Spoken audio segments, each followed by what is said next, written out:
Hey everybody, and thanks for joining me on another episode of Straight Jacket White Rabbit. As usual, my name's Adam and I'll be your host. Today, you guys, I wanted to talk to you about possession, specifically the stages of demonic possession. I think a lot of the times, possession is kind of downplayed by people due to unfortunate things that are portrayed about it in the theaters and the movies.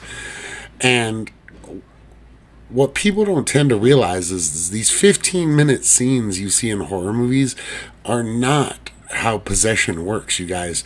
This can take over months or years of your life, including the act of getting rid of a possession. So we're going to dive into this. Okay, so the first part of a possession is an infestation, you guys. Now there are different ways of looking at this. I'm looking at this strictly from the majority of the Catholic churches, as they're the ones who made this particular set that I'm going to let you know about. So, infestation, you guys. Infestation is the initial stage. It's where it starts. It's where demonic activity, it has an effect on things around you or the place you live, instead of directly like having control of or control over you. This includes things like things moving on their own, bad odors, sometimes like strange noises, scratching in the walls, lights flickering, things like this. Now, this can go on for a long time before it moves on to the next stage, you guys. This can go on for months or years, the infestation part. It depends on how bad an infestation is. And like the name suggests, a demonic infestation can be one demon or it could be multiple demons. There have been accounts of demons as much as 40 some odd, I believe it was 43 demons in a single home. So, I mean, it can be any number of demons, you guys. It doesn't have to be just one. Now, after infestation, you guys, you have oppression. Oppression is to where the level of effect the demon has rises to causing direct suffering to you, like physical attacks, emotional, mental distress, just general sleep disturbances, nightmares, sleep paralysis, just the inability to sleep, period. There's a lot of different ones that come with the sleep disturbances. So this is where things start happening more to you, that it's more of a mental status, but it does also include physical attacks at this level. And this could be in the signs of scratches, bruises, you guys. I mean, they do so many things. So it's not just that, people always talk about the scratches and threes and things like that. No, they can leave bruises. They can leave handprints. They could leave any number of injuries on you and in you, for that matter. So that's the second step. Once again, just like the first step, this can last for months or years, you guys. This is not generally a quick process. Demonic possession is not generally a quick thing. There are exceptions to this, which I will bring up here in a little bit, though. Okay, so the obsession stage, you guys. It involves like a constant intrusive preoccupation with demonic activity. It has to do with thoughts of violence or the demonic presence. Just being tormented mentally, basically. You can't stop thinking about the entity even when you're not near the entity, or even when the entity is not directly messing with you. You just can't get it off your mind. This is obsession. Okay, this is where it gets very dangerous because it's now gotten inside of your mind and it's not going away. You can see it when you close your eyes, things like this. That's obsession, you guys. And the last one is obviously possession, okay? Possession is the top tier form of demonic takeover, influence, whatever you want to call it. Now, This is where demonic spirits are able to exert actual control over a person's body and actions, movements, speech. It can speak through them, usually in distorted voices. They can sound deeply guttural. They can sound high pitched and squealy. It honestly all just depends, you guys. But usually there is some kind of a voice change that occurs during possession.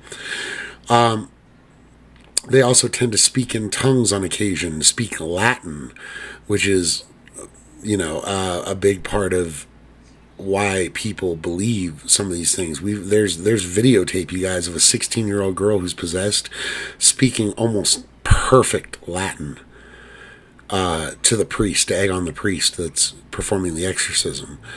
Kind of just as a, I think those types of displays are more to show like, you think you're hot stuff? Look what I can do. It's boasting for the demon, basically, you guys. Now, this can come with severe damage to the body. There can be burns and boils and all other things that appear on the body when this happens. Scratches, deep cuts. Bones have actually been known to break because of being contorted the wrong way. Possession is where, long story short, they own your butt. They are in you, they have control of you, and at that point, usually without help, they're not going anywhere.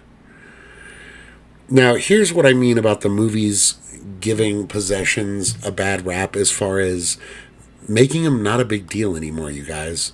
Like, how do I put this? Like I said, okay, the 15 minutes that they give these things in the movies, typically, the scenes for possession, these are usually session after session after session. These can take months of days on and on and on and on and on of exorcisms being performed. Not just one exorcism is performed usually, you guys. It's a lot more rare to have only one exorcism needed to get rid of a demon than any other amount. I mean, it's just almost rarely it's almost rarely ever just one exorcism required. And like I said, these can take place over months, you guys, day in, day out. There have been priests who have lost like half their body weight almost due to malnourishment, lack of sleep, because they're just constantly at these people's houses, bedside, wherever they are, performing these exorcisms because they have to be performed on, especially the stronger demonic attacks. They have to be performed on like a regular, frequent basis until the demon loses its control, until the demon slips up and releases the person it's holding. And this, depending on the strength of the demon, you guys, there have been cases it took years. There have been documented cases where exorcisms have gone on for years. So people downplay it. They go, oh, well, just go get an exorcism. First of all, I know how long it takes to get an exorcism. Most people don't. It takes this could be a year, you guys.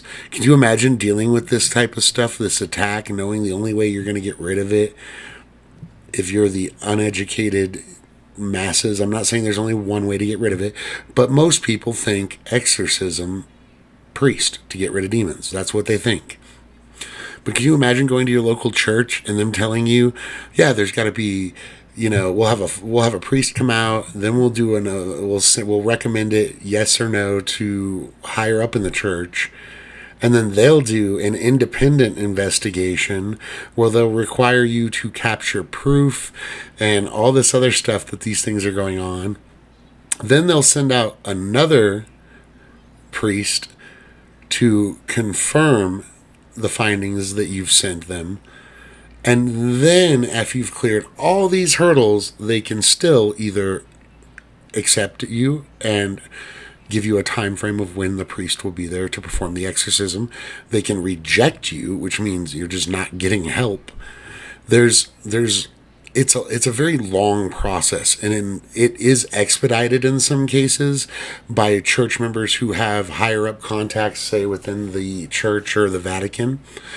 But for the most part, you guys, this is a months long issue to just get help.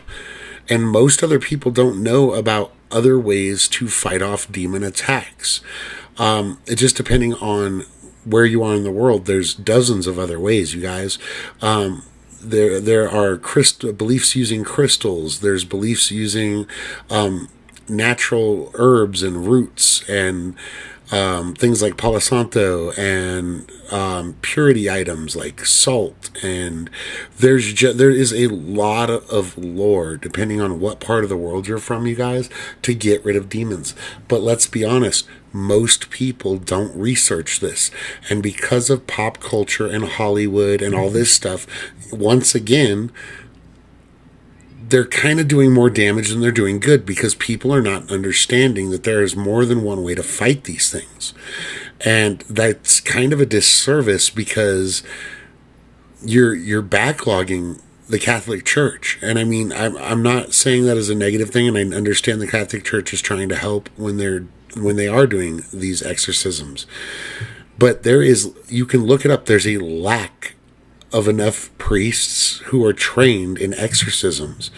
The Catholic Church, the Vatican, is trying to push them through these classes to train these priests how to perform a proper exorcism, because there's not enough of them. The reports are growing out of hand worldwide, you guys. This is not an American thing. These are happening in Indonesia, in China, in Japan, South America, Mexico, Canada. They're all over the world. And they've been all over the world for a while. But the problem is they're not just all over the world. They're increasing in frequency to the degree that if we don't get a hold on this, our world is going to get overrun by these things. People don't always remember, there have been people tried for murder who claimed demonic possession. There has been famous cases, including I can't remember it right off the top of my head, it was an Ed and Lorraine Warren case, the Devil Made Me Do It case, I think it was called, where this guy trying to save a kid basically taunts a demon to take him over instead of this child. And after everything seems to have calmed down, this guy then turns around and stabs his friend / landlord in the chest, killing him one night. Now, he was convicted of manslaughter instead of murder, but it was not due to anything but the masterful thinking of his lawyer, because they weren't even allowed to bring up the possession.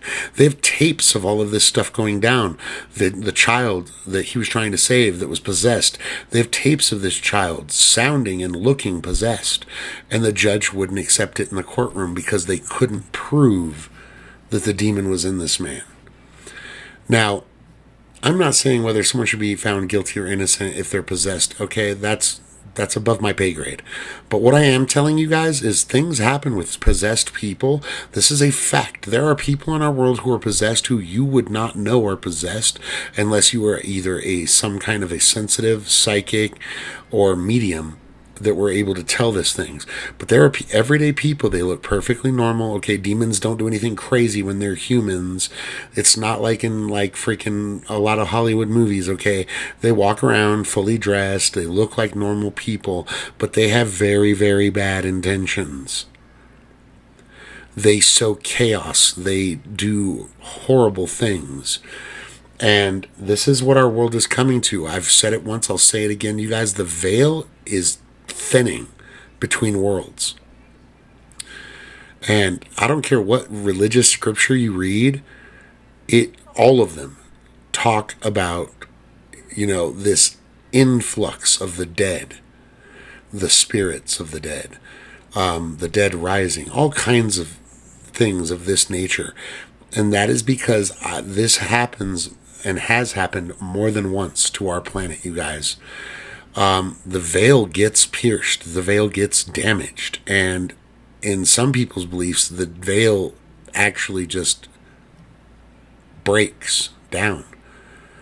Now, whether it's once and it breaks down and it's just broken, or if it's a cycle of these things where it's open for a period larger than it should be on Earth.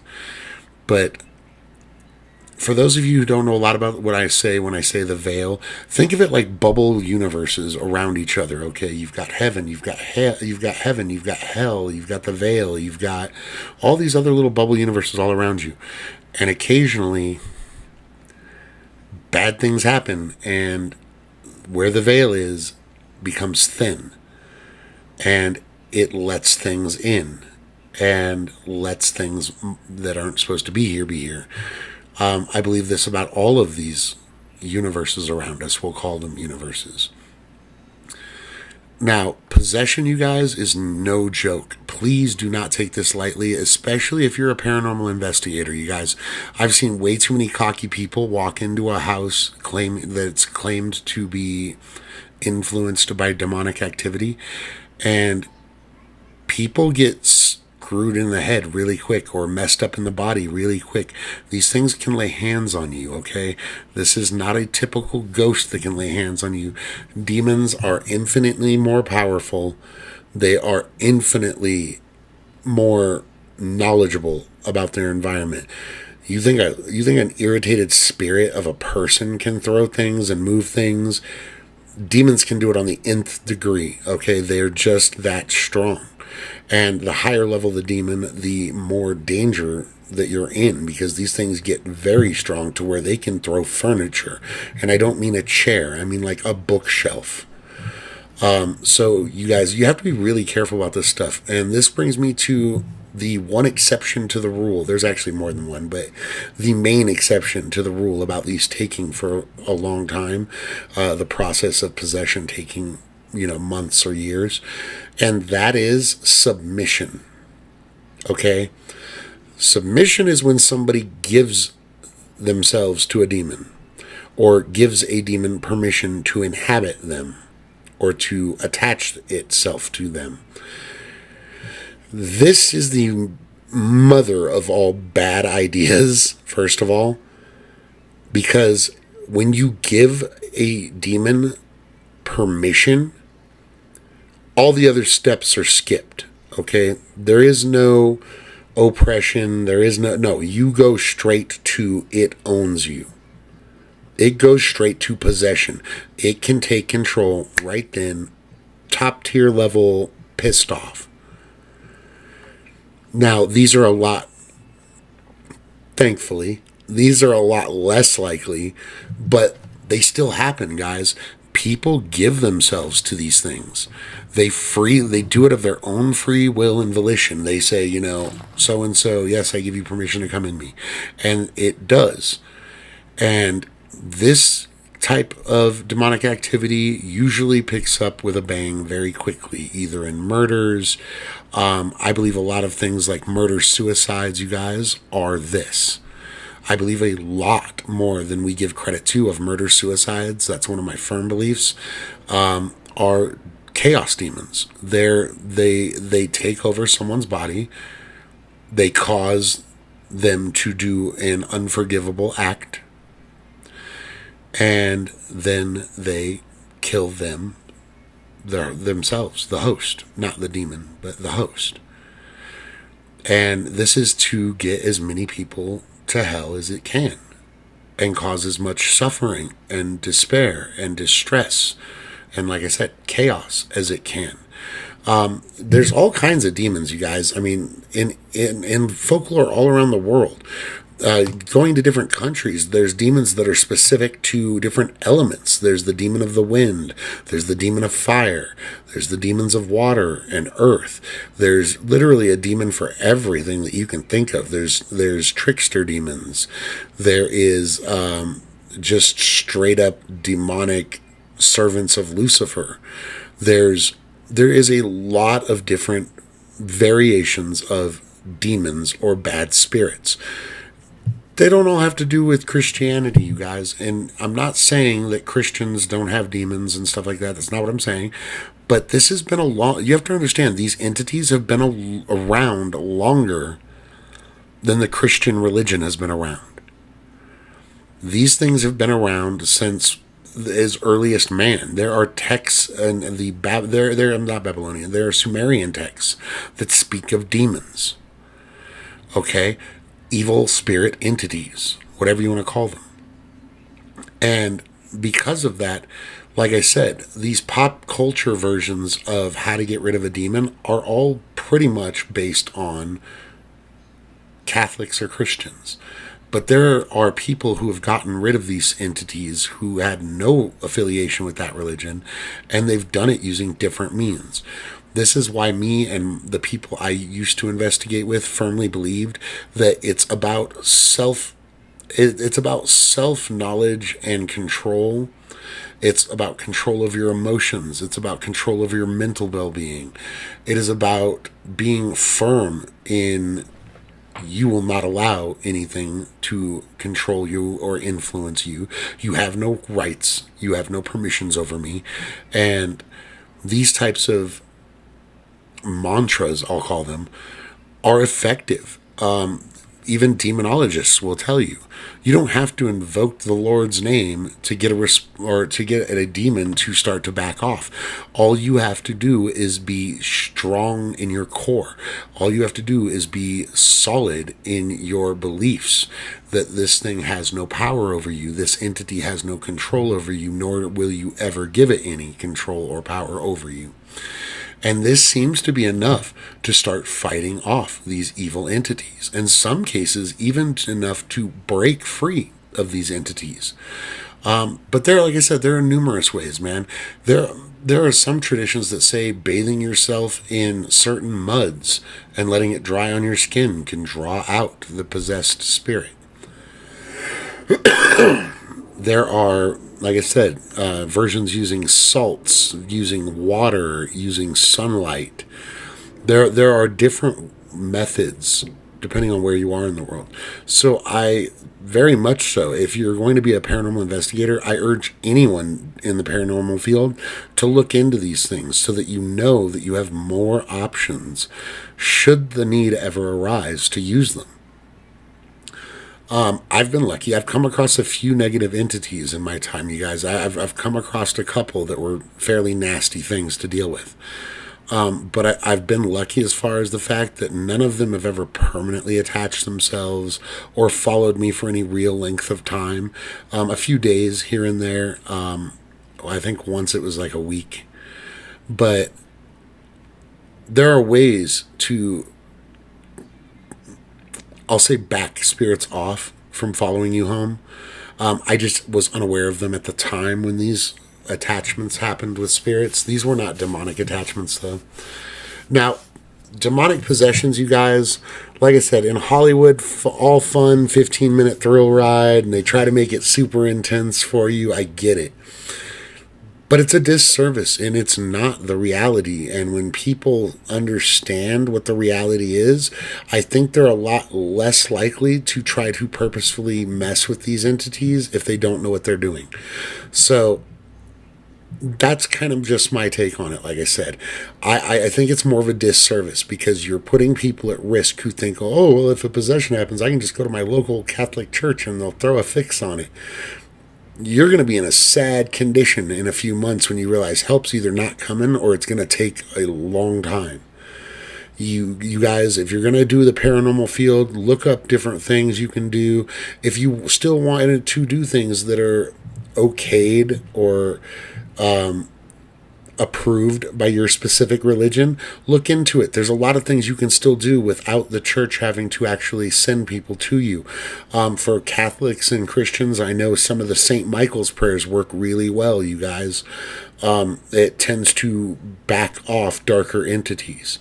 If you're in the Hindu faith, there are prayers as well that I know you can use that are just simple prayers that you say.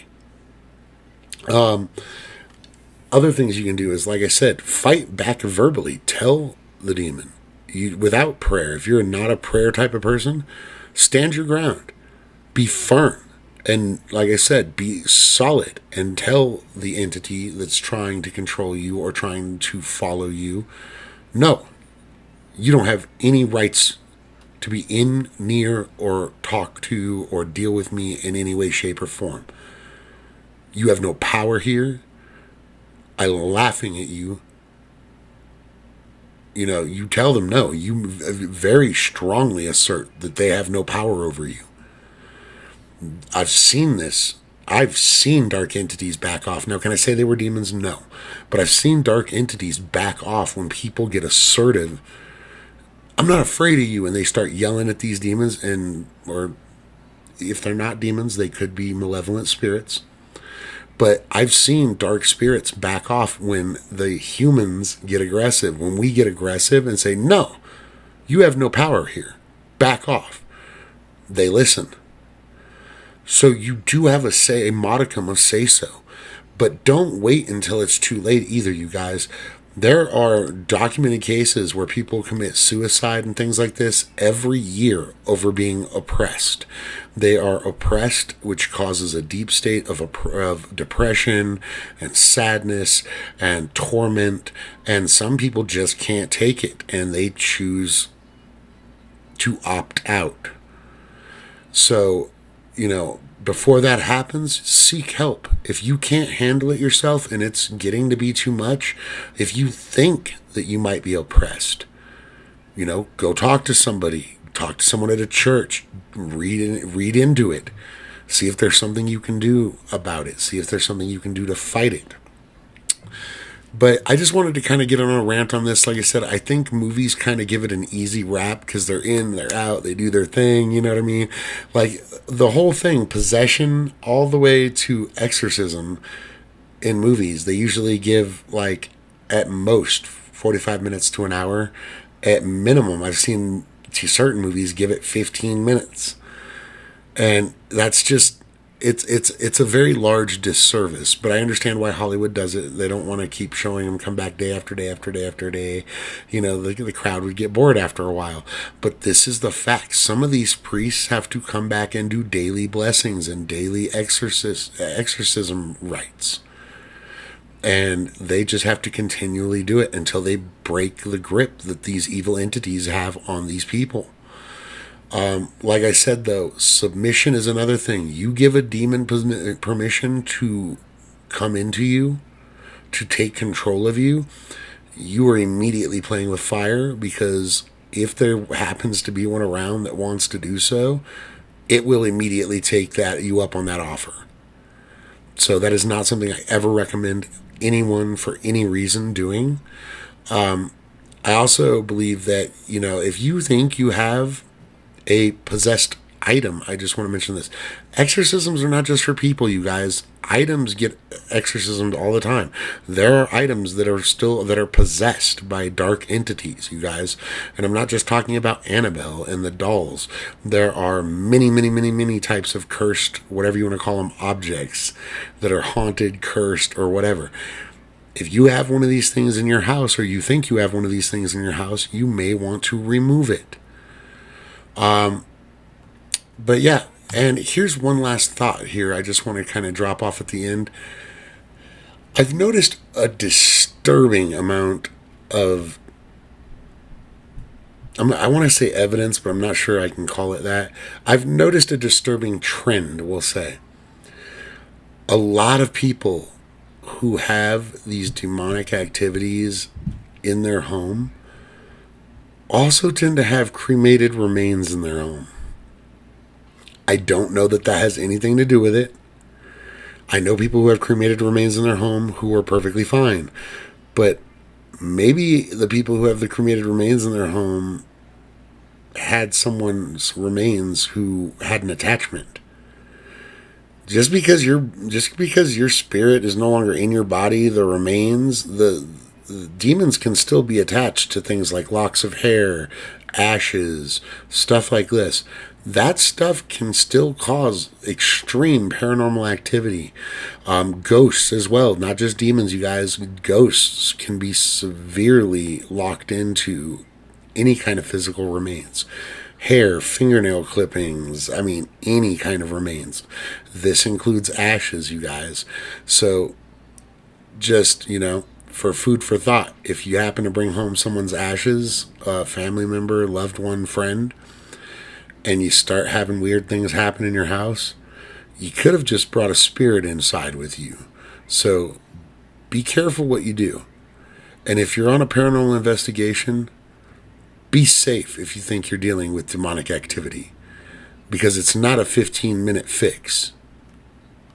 Until next time, you guys, this has been Straight Jacket White Rabbit, signing off.